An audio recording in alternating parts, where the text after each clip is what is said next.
अस्सलाम वालेकुम। अगर हमारे इस वीडियो में मैं आपको बताऊंगा, अगर हमारे वेरिएबल्स एक वेरिएबल्स लेवल पे स्टेशनरी है और दूसरा फर्स्ट डिफरेंस पे स्टेशनरी है। तो इसके लिए मुझे कौन सा मॉडल अप्लाई करना पड़ेगा? इसके लिए हमारे जो कोर्स में हमें सिखाया गया बस इतने ही मॉडल सिखाए थे। सिंपल रिग्रेशन, ये भी मैं अभी सिखा देता हूँ। स्टेशनरी लेवल, अगर कुछ वेरिएबल स्टेशनरी हो लेवल पर और कुछ स्टेशनरी हो फर्स्ट डिफरेंस पे, नॉर्मली हमारी जो टाइम सीरीज़ जो एनालिसिस जो हमारा होता है इसमें वेरिएबल्स स्टेशनरी होते हैं लेवल और फर्स्ट डिफरेंस पे। ARDL एक फेमस अप्रोच है और ये तभी यूज़ की जाती है जब हमारे वेरिएबल स्टेशनरी लेवल पे और फर्स्ट डिफरेंस पे हो। मीन्स 4 थे टोटल वेरिएबल, 4 थे, 2 लेवल पे स्टेशनरी हो गए और 2 फर्स्ट डिफरेंस पे।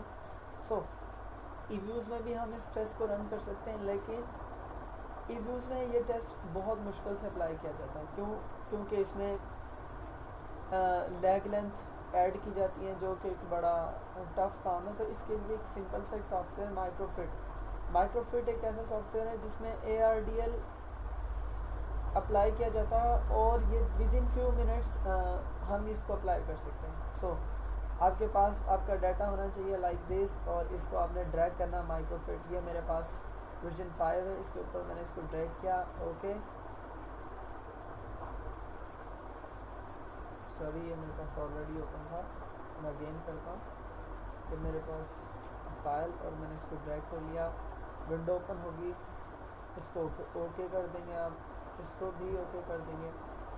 एंड नाउ यहाँ से ऑप्शन पूछेगा शीट 1 2 3, वो पूछना चाह रहा है आपका जो डाटा वो कौन सी शीट पे था। अभी इसको मेरा फर्स्ट शीट पे था। ओके किया मैंने इसको, ओके। यहाँ पे अब मेरे वो वेरिएबल्स आ जाएंगे, इसमें मुझे ऐड करनी है कुछ चीज़ें और यहाँ पे कांस्टेंट लिखा हुआ, इसको ऐड कर लें। ओके, टाइम ट्रेंड इसको भी ऐड कर लें। ओके। हम चाह रहे थे कि हम ARDL अप्रोच अप्लाई करें, तो सबसे पहले मुझे जाना पड़ेगा यूनिवेरिएट में, गया ARDL अप्लाई किया मैंने। यहाँ से ये वाली विंडो आ जाएगी। तो करना क्या है, वेरिएबल्स टैब में जाएं, यहाँ से सबसे पहले अपना डिपेंडेंट वेरिएबल चूज़ करें। मेरा CO2 था, मैंने इसको लिख लिया। उसके बाद आपने इंडिपेंडेंट वेरिएबल FFC था, GDP था, जितने भी आपके एक्सप्लेनेटरी या इंडिपेंडेंट वेरिएबल हो सारे आप यहाँ इसको सबको लिख लें। उसके बाद आपने एंड लिखना है लाइक दिस, ऐसे एंड लिखना, और उसके बाद इंटरसेप्ट एंड टाइम ट्रेंड जो हमने फर्स्ट में ऐड किए हुए थे। सबसे पहले डिपेंडेंट वेरिएबल, फिर इंडिपेंडेंट, फिर इंडिपेंडेंट, और जितने में इंडिपेंडेंट है सब लिख लेने हैं। उसके बाद ये एंड का sign and then interpret and trend, और इसको आपने रन कर देना। आपके पास ये एक विंडो ओपन हो जाएगी जो कि आपसे ये पूछेगी आपने कौन सा क्राइटेरिया अप्लाई करना है। यहाँ पे ऑलरेडी शवार्ज बेजियन है, तो अकाइक भी होता है और हन्नान भी होता है और डिफरेंट होते हैं, लेकिन आप इसी को बाय डिफ़ॉल्ट रहने दें। ओके कर दें। अगेन एक विंडो आएगी, यहाँ पे इसको बाय डिफ़ॉल्ट जो display the estimates of the selected RDL, okay कर दें। ये हमें विंडो बताती है कि हमारा डाटा सही है या नहीं है। सबसे पहले इसमें R स्क्वायर देखा जाएगा। R स्क्वायर आ रहा 0.99%, मीन्स कि हमारा इंडिपेंडेंट वेरिएबल डिपेंडेंट वेरिएबल को 99% इफेक्ट करेंगे, मीन्स ऑसम। उसके बाद R बार स्क्वायर, इसको जिस एडजस्टेड R स्क्वायर बोलते थे, ये भी सही है। उसके बाद हमने इसमें से देखना है डर्बन वाटसन 1.7 है, मैंने बताया था। 2 के जितनी वैल्यू करीब होगी इसका मतलब है उसमें ऑटो कोरिलेशन नहीं है, तो ये बिल्कुल ठीक है। नाउ और बस इसमें यही देखना था। मज़ीद यहाँ पे ये F स्टैटिक्स, ये लोअर बाउंड और अपर बाउंड, हमारी जो वैल्यू होती है F स्टैटिक्स की, इन दोनों के मिडल में आनी चाहिए, सेंटर में आनी चाहिए। और अगर ये 95% के लेवल पे हो और ये 90 के लेवल पे, बेसिकली हमारी जो वैल्यूज़ होती हैं इन इनके सेंटर में आनी चाहिए। हमारी वैल्यू 7 है और यहाँ पे 6 है, तो 5 और 6 ये इससे अबव चलेगी, ये हमारे लिए बेटर है। बिकॉज यहाँ पे देखें 99% हमारे इंडिपेंडेंट वेरिएबल हिट करेंगे डिपेंडेंट वेरिएबल्स को। नीचे कुछ और स्टैटिक्स हैं। ये सीरियल कोरिलेशन है, सीरियल कोरिलेशन ऑटो कोरिलेशन ही होती है। उसके बाद नॉर्मलिटी है, हाइड्रो एचएस के बोलते हैं इसको, हाइड्रोस्केसिडिटी।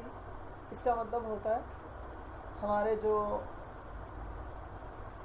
वेरिएबल्स हैं उनका जो वेरिएबल्स में रेसिजुअल्स होती हैं उनका वेरियंस जो होता है वो कांस्टेंट होता है। आप प्लीज़ ऐसा कीजिएगा, इनके बारे में नेट से पढ़िएगा, अब मैं बता भी दूंगा तो आपकी समझ में नहीं आएगा। बस ये वाली जो विंडो होती है हमें बता रही है कि हमारे वेरिएबल्स वो ठीक है या नहीं है, इनमें कोई किसी किस्म का प्रॉब्लम तो नहीं है। तो यहाँ से पता चला कोई किसी किस्म का प्रॉब्लम नहीं है। आप इसको कैंसिल कर दें,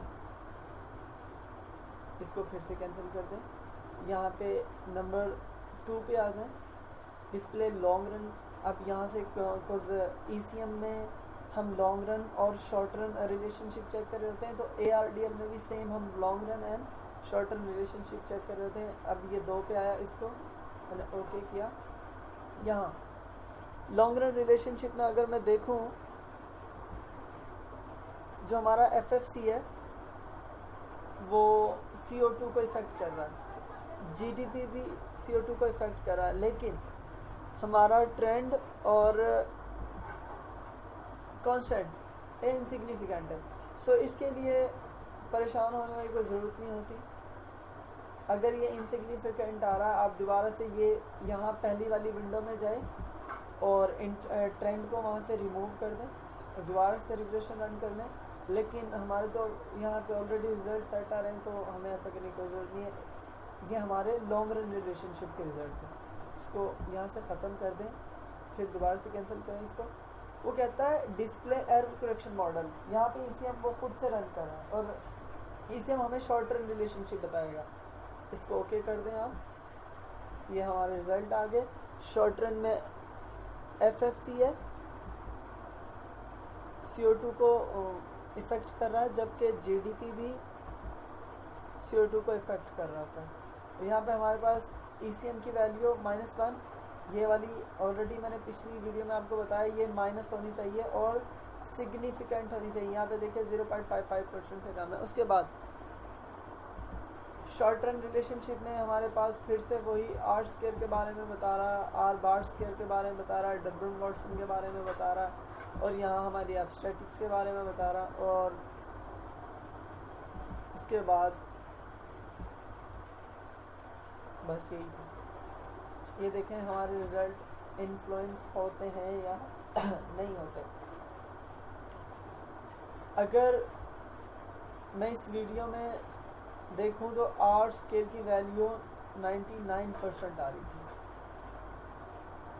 जबकि हमारी पीछे वाली जो हमने वैल्यू देखी थी उसमें R स्क्वायर की वैल्यू EViews वाली 54% आ रही थी।